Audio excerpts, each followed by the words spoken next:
Buenas tardes, mi nombre es Everardo Ramírez García. Mi nombre es Cintia Valeria Gómez Luna. Mi nombre es Saúl Reyes. Nosotros somos de la carrera de desarrollo de software multiplataforma y en la materia de redes les vamos a explicar lo que es Los temas de Ethernet Y acceso a la red.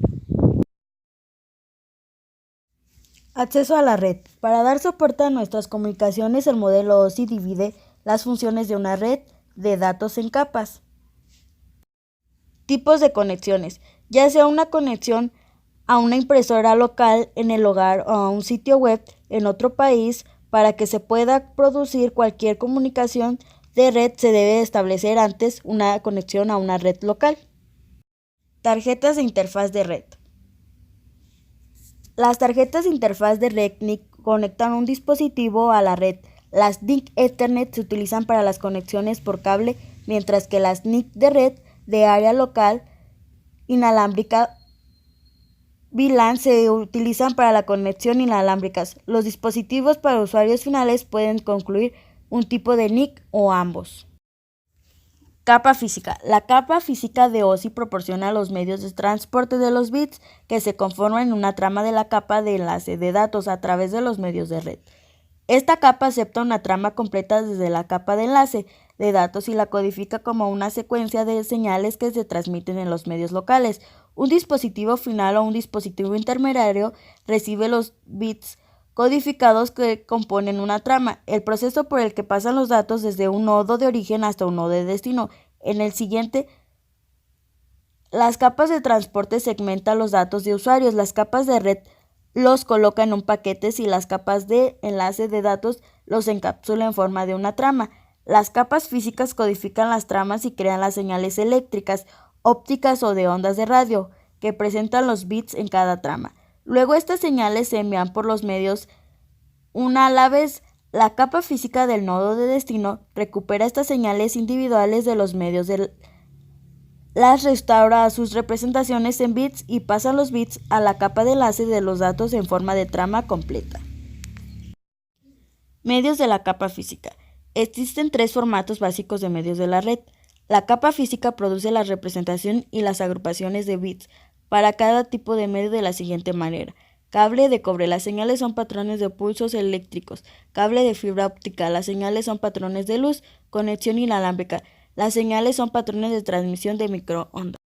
Estándares de la capa física. Los protocolos y las operaciones de la capa OSI superiores se llevan a cabo de software diseñados por ingenieros en software e informáticos. El grupo de trabajo de ingeniería de Internet IETF define los servicios y protocolos del conjunto TCP/IP. La capa física consta de circuitos electrónicos, medios y conectores desarrollados por ingenieros. Por lo tanto, es necesario que las principales organizaciones especializadas en ingeniería eléctrica y en comunicaciones definan los estándares que rigen este hardware. Existen muchas organizaciones internacionales y nacionales, organizaciones de regulación gubernamental y empresas privadas que intervienen en el establecimiento y el mantenimiento de los estándares de la capa física. Por ejemplo, los siguientes organismos definen y rigen los estándares de hardware, medios, codificaciones y señales de la capa física.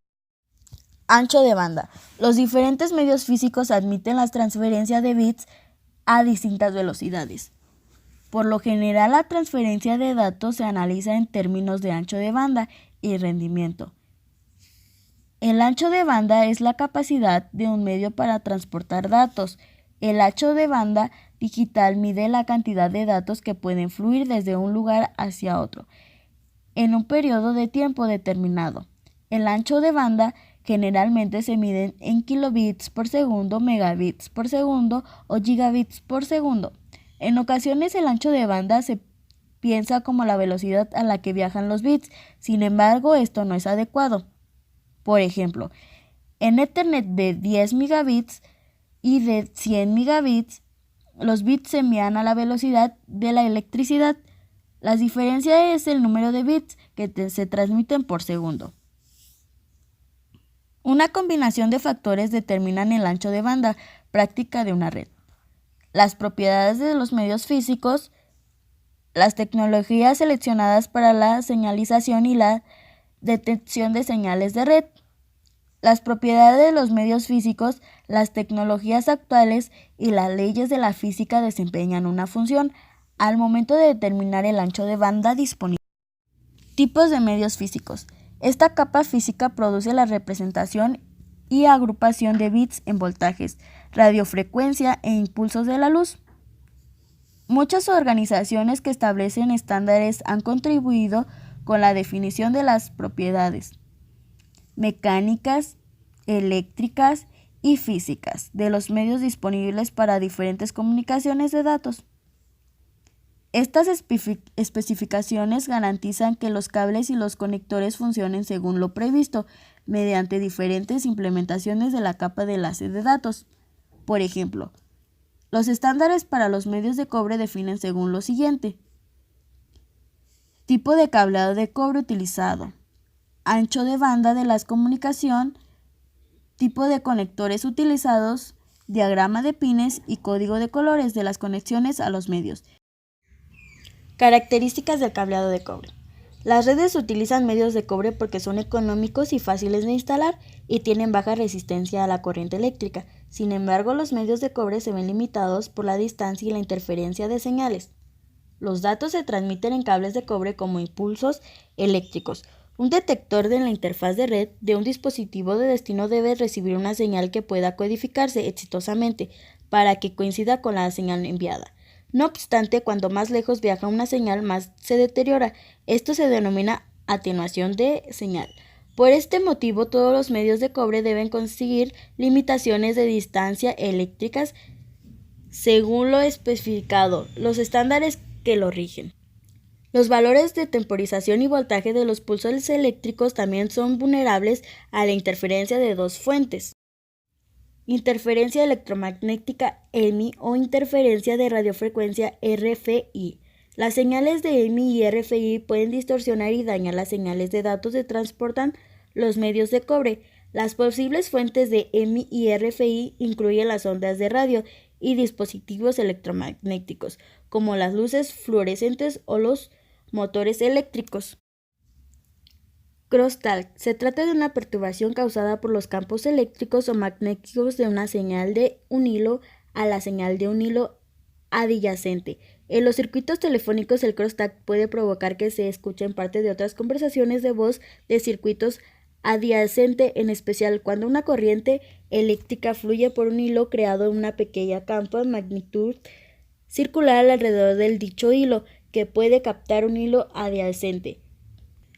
Para contrarrestar los efectos negativos de la EMI y la RFI, algunos tipos de cable de cobre se empaquetan con un blindaje metálico y requieren una conexión a la tierra adecuada. Para contrarrestar los efectos negativos del crosstalk, algunos tipos de cables de cobre tienen pares de hilos de circuitos opuestos trenzados que cancelan dicho tipo de interfaz en forma eficaz. La sustentabilidad de los cables de cobre al ruido eléctrico también pueden estar limitados por la elección de tipo o la categoría de cable más adecuado en un entorno de red determinado. El diseño de una infraestructura o de cables para enviar las fuentes de interferencia posibles y conocidas en la estructura del edificio. Medios de cobre. Existen tres tipos principales de medios de cobre que se utilizan en las redes: par trenzado no blindado UTP, par trenzado blindado STP o coaxial. Estos cables se utilizan para interconectar los nodos en una LAN y los dispositivos de infraestructura como switches, routers y puntos de acceso inalámbrico. Cada tipo de conexión y sus dispositivos complementarios incluyen requisitos de cableado estipulados por los estándares de la capa física. Los diferentes estándares de la capa física especifican el uso de distintos conectores. Estos estándares especifican las admisiones mecánicas de los conectores y las propiedades eléctricas aceptables de cada tipo de los medios de red. Utilizan conectores modulares para facilitar la conexión y la desconexión. Además, puede utilizarse un único tipo de conector físico para diferentes tipos de conexiones, por ejemplo, el RJ45. Se utilizan ampliaciones de la LAN con tipo de medio y algunas WAN con otro tipo de medio. Cable de par trenzado no blindado. El cableado de par trenzado no blindado UTP es el medio de red más común. El cableado UTP, que se determina con conectores RJ45, se utiliza para interconectar hosts de red con dispositivos intermediarios de la red como switches y routers. En las redes LAN, el cable UTP consta de 4 pares de hilos codificados por los colores que están trenzados entre sí y recubiertos con el revestimiento de plásticos flexible que los protege contra daños físicos menores. El trenzado de los hilos ayuda a proteger contra las interferencias de las señales de otros hilos. Cable de par trenzado blindado. El par trenzado blindado STP proporciona una mejor protección contra ruidos que el cable UTP. Sin embargo, en comparación con el cable UTP, el cable STP es mucho más costoso y difícil de instalar. Al igual que el cable UTP, el STP utiliza un conector RJ45. El cable STP combina las técnicas de blindaje para contrarrestar la EMI y la RFI y el trenzado de hilos para contrarrestar el crosstalk. Para obtener los máximos beneficios del blindaje, los cables STP se determinan con conectores de datos STP blindados especiales.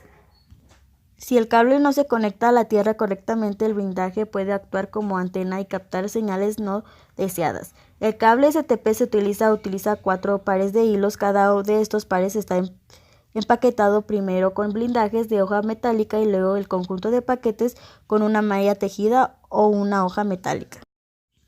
Cable coaxial. El cable coaxial obtiene su nombre del hecho de que hay 2 conductores que comparten el mismo eje. Un conductor de cobre utilizado para transmitir las señales electrónicas, una capa de aislamiento plástico reflexible que rodea el conductor de cobre. Sobre este material aislante hay una malla de cobre tejida o una hoja metálica que actúa como segundo hilo en el circuito y como blindaje para el conductor interno. La segunda capa o blindaje reduce la cantidad de interferencia electromagnética externa. Existen diferentes tipos de conectores con cable coaxial. Si bien el cable UTP esencialmente reemplazó al cable coaxial en las instalaciones de Ethernet modernas, el diseño del cable coaxial se adapta por los siguientes usos. Instalaciones inalámbricas. Los cables coaxiales conectan antenas a los dispositivos inalámbricos. También transportan energías de radiofrecuencia RF entre las antenas y equipos de radio. Instalaciones Internet por cable. Los proveedores de servicios de cable proporcionan conectividad a Internet a sus clientes mediante el reemplazo de porciones de cable coaxial y la admisión de elementos de amplificación como cables de fibra óptica. Sin embargo, el cableado en las instalaciones del cliente sigue siendo cable coaxial.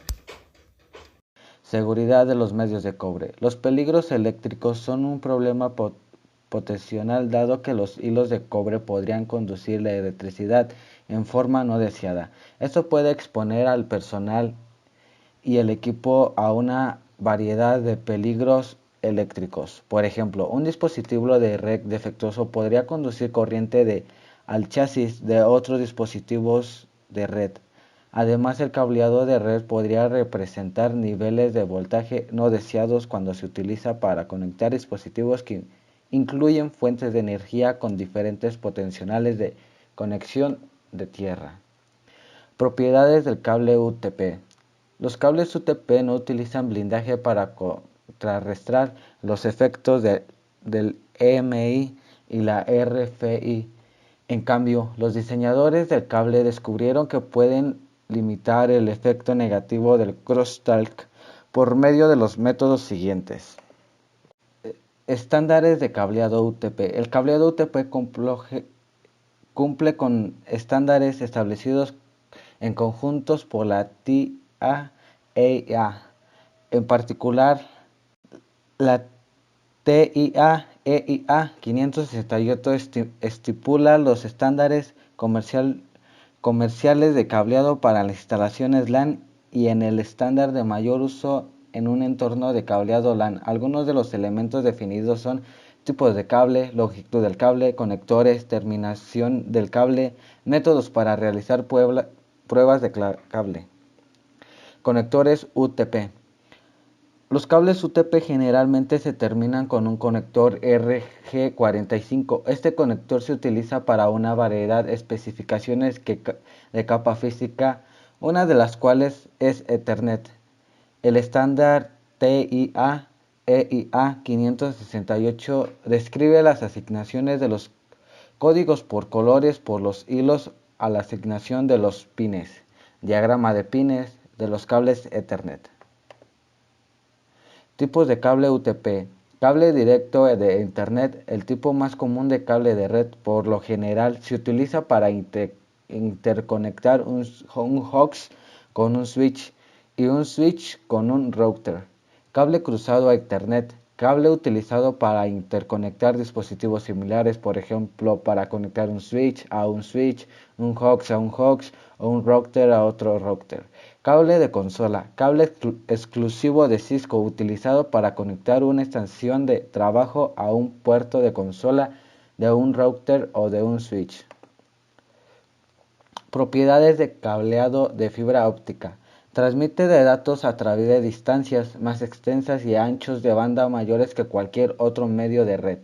A diferencia de los cables de cobre, el cable de fibra óptica puede transmitir señales con menos atenuación y es totalmente inmune a la EMI y RFI. El cable de fibra óptica se utiliza para interconectar dispositivos de red. Diseño de cables de medios de fibra óptica. La fibra óptica se compone de dos tipos de vidrio, núcleo y revestimiento, y un blindaje exterior de protección. Revestimiento. Haga clic en cada componente de la configuración. Tipos de medios de fibra óptica. Fibra óptica monomodo SMF. Consta de un núcleo muy pequeño y emplea tecnología láser costosa para enviar un único haz a luz. Fibra óptica multimodo MMF. Consta de un núcleo más grande y utiliza emisores LED para enviar pulsos de luz en partículas. La luz de una LED ingresa a la fibra multimodo en diferentes ángulos. Conectores de fibra óptica. Se requiere dos fibras para realizar una operación full duplex, ya que la luz solo puede viajar en una dirección a través de la fibra óptica. En consecuencia, los cables de conexión de fibra óptica forman un haz de dos cables de fibra óptica y su terminación incluye un par de conectores de fibra monomodo estándar. Propiedades de los medios inalámbricos. Los medios inalámbricos transportan señales electromagnéticas que representan los dígitos binarios de las comunicaciones de datos mediante frecuencias, radio y microondas. Tipo de medios inalámbricos. Los estándares de IEEE y del sector de las telecomunicaciones sobre las comunicaciones inalámbricas de datos abarcan la capa física y de enlace de datos. LAN inalámbrica. Una implementación común de tecnología inalámbrica de datos permite a los dispositivos conectarse en forma inalámbrica a través de una LAN. En general, una LAN inalámbrica requiere los siguientes dispositivos de red. Punto de acceso inalámbrica AP concentra las señales inalámbricas de los usuarios y se conectan a la infraestructura de red existente, basada en cobre, Ethernet, los routers, etc. Capa de enlace de datos. Permite a las capas superiores acceder a los medios, acepta paquetes de la capa 3 y los empaqueta en tramas, prepara los datos de red para la red física, controla la forma en la que los datos se colocan y reciben en los medios, intercambia tramas entre los nodos en un medio de red físico como un TPU o una fibra óptica, recibe y dirige paquetes a un protocolo de capa superior, llevando a cabo la detección de errores. Subcapas de enlace de datos. Control de enlace lógico. Esta subcapa superior se comunica con la capa de red. Coloca en la trama información que identifica qué protocolo de capa de red se utiliza para la trama. Esta información permite que varios protocolos de la capa 3, tales como IPv4 e IPv6, utilicen la misma interfaz de red y los mismos medios. Capa de enlace de datos. Control de acceso al medio. Se trata de la subcapa inferior que define los procesos de acceso al medio que realiza el hardware, proporciona direccionamiento de la capa de enlace de datos y acceso a varias tecnologías de red. Control de acceso al medio. Los protocolos de la capa 2 especifican el encapsulamiento de un paquete en la trama y las técnicas para colocar y sacar el paquete encapsulado de cada medio. La técnica utilizada para colocar y sacar la trama de los medios se llama método de control de acceso al medio. Provisión de acceso a los medios. Las interfaces del router encapsulan el paquete en la trama correspondiente y se utiliza un método de control de acceso al medio adecuado para acceder a cada enlace. En cualquier intercambio de paquetes de capas de red puede haber muchas transiciones de medios y capa de enlace de datos. Estándares de la capa de enlace de datos. A diferencia de los protocolos de las capas superiores del conjunto TCP/IP, los protocolos de la capa de enlace de datos generalmente no están definidos por la petición de los comentarios, a pesar de que un grupo de trabajos de ingeniería de Internet mantiene los protocolos y los servicios funcionales para la suite de protocolos. Topologías físicas y lógica. La topología de una red es la configuración o relación de los dispositivos de red y las interconexiones entre ellos. Topología física de punto a punto. En esta disposición, los nodos no tienen que compartir los medios con otros hosts. Además, un nodo no tiene que determinar si una trama entrante está destinada a él o a otro nodo. Por lo tanto, los protocolos de enlace de datos lógicos pueden ser muy simples, dado que todas las tramas en los medios solo pueden transferirse entre los nodos. El nodo en un extremo coloca las tramas en los medios y el nodo en el otro extremo las saca de los medios del circuito a punto. Topología lógica punto a punto. Los nodos de los extremos que se comunican en una red punto a punto pueden estar conectados físicamente a través de una cantidad de dispositivos intermediarios. Sin embargo, el uso de los dispositivos físicos en la red no afecta la topología lógica. Topologías físicas de LAN. La topología física define cómo se interconectan físicamente los sistemas finales. En las redes LAN, los medios compartidos, los terminales se pueden interconectar mediante las siguientes topologías. Estrella. Los dispositivos finales se conectan a un dispositivo intermediario central. Las primeras topologías en estrella interconectaban terminales mediante conectores. Sin embargo, en la actualidad, estas topologías utilizan switches. La topología en estrella es más fácil de instalar, muy escalable y de fácil resolución de problemas. Estrella extendida o híbrida. En una topología en estrella extendida, dispositivos intermediarios centrales interconectan otras topologías en estrella. Una estrella extendida es un ejemplo de una topología híbrida. Bus. Todos los sistemas finales se encadenan entre sí y terminan de algún modo en cada extremo. No se requiere dispositivos de infraestructura como switches para interconectar los terminales. Las topologías de bus con cables coaxiales se utilizaban en las antiguas redes Ethernet porque eran económicas y fáciles de configurar. Anillo. Los sistemas finales se conectan a su respectivo vecino y forman un anillo. A diferencia de la topología de bus, la de anillo no necesita tener una terminación. Las topologías de anillos se utilizaban en las antiguas redes de interfaz de datos distribuida por la fibra y redes de token ring. Topología lógica punto a punto. Los nodos de los extremos que se comunican en una red punto a punto pueden estar conectados físicamente a través de una cantidad de dispositivos intermediarios. Sin embargo, el uso de los dispositivos físicos en la red no afecta la topología lógica. Subcapa MAC. Encapsulamiento de datos. El proceso de encapsulamiento de datos incluye el armado de tramas antes de la transición y el desarmado de tramas en el momento de la recopilación. Para armar la trama, la capa MAC agrega un encabezado y un tráiler a la PDU de la capa de red. El encapsulamiento de datos proporciona tres funciones principales.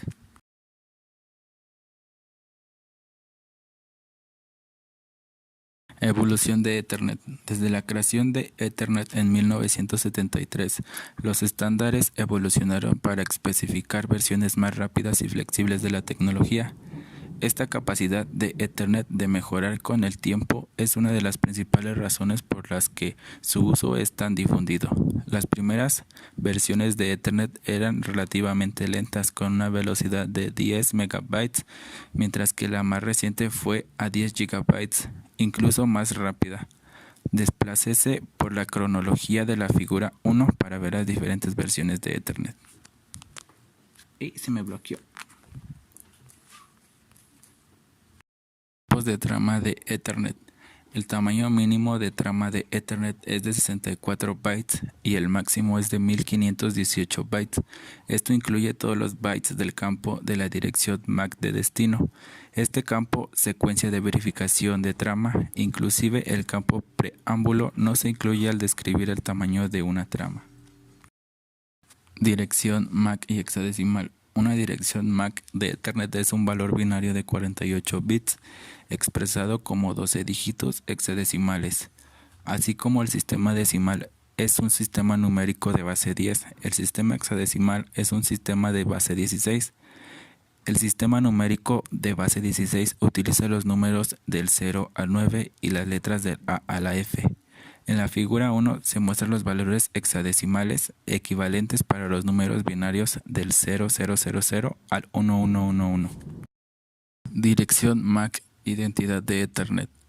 El valor de la dirección MAC es un resultado directo de las normas implementadas por el IEEE para proveedores con el objetivo de garantizar direcciones únicas para cada dispositivo de Ethernet. Métodos de reenvío de tramas de los switches en Cisco. Los switches utilizan uno de los siguientes métodos de reenvío para el switching de datos entre puertos de la red: switching de almacenamiento y envío y switching por método de corte. Switching por método de corte. En este tipo de switching, el switch actúa sobre los datos apenas los recibe, incluso si la transmisión aún no se completó. El switch reúne en el buffer de solo la información suficiente de la trama como para leer la dirección MAC del destino y determinar a qué puerto debe reenviar los datos. La dirección MAC de destino se encuentra en los primeros 6 bytes de la trama después del preámbulo. Switching de reenvío rápido. Este método favorece el nivel de latencia más bajo. El switching de envío rápido reenvía el paquete inmediatamente después de leer la dirección de destino. Como el switching de reenvío rápido comienza a reenviar el paquete antes de recibirlo por completo, es posible que a veces los paquetes se distribuyan con errores. Almacenamiento de buffer de memorias en los switches. Un switch Ethernet puede usar una técnica de almacenamiento en buffer para almacenar tramas antes de enviarlas. El almacenamiento en buffer también puede ser utilizado como el puerto de destino está ocupado debido a una congestión. En este caso, el switch almacena la trama hasta que se pueda transmitir. Buffer de memoria basada en puerto. En el buffer de memoria basada en puerto, las tramas se almacenan en colas conectadas a puertos de entrada y salida específicos. Una trama se transmite al puerto de salida una vez que todas las que están delante de ella en la cola se hayan transmitido correctamente. Es posible que una sola trama demore la transición de todas las tramas almacenadas en la memoria debido al tráfico de puerto de destino.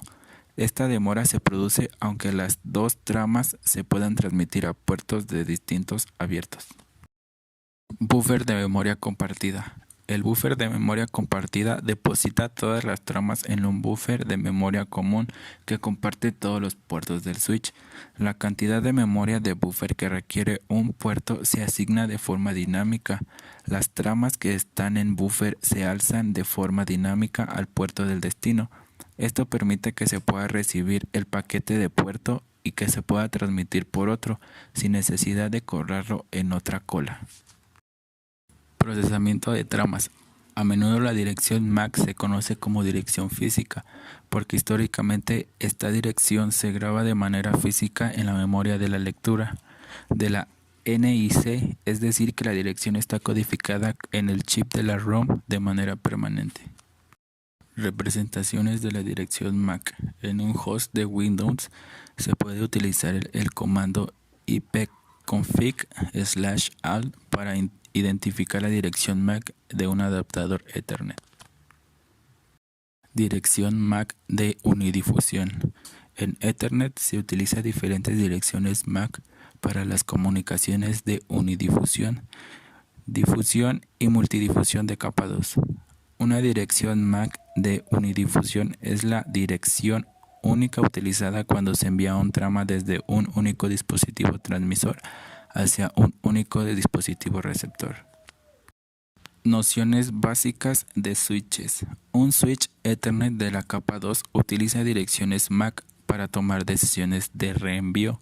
Desconoce por completo qué protocolo se transmite en la porción de datos del trama, como un paquete IPv4. El switch toma decisiones de reenvío solamente según las direcciones MAC Ethernet de la capa 2. Obtención de direcciones MAC. El switch arma la tabla de direcciones MAC de manera dinámica después de examinar la dirección MAC de origen de las tramas recibidas en un puerto. El switch reenvía las tramas después de buscar una coincidencia entre la dirección MAC de destino de la trama y una entrada de la tabla de direcciones MAC. Filtrado de tramas. A medida que un switch recibe tramas de diferentes dispositivos, puede completar la tabla de direcciones MAC examinando la dirección MAC de cada trama. Cuando la tabla de direcciones MAC del switch contiene la dirección MAC del destino, puede filtrar la trama y reenviarla por un solo puerto. Envío de una trama gateway predeterminado. Cuando un dispositivo tiene una dirección IP ubicada en una red remota, la trama de Ethernet no se puede enviar correctamente al dispositivo de destino. En cambio, la trama de Ethernet se envía a la dirección MAC del gateway predeterminado, el router.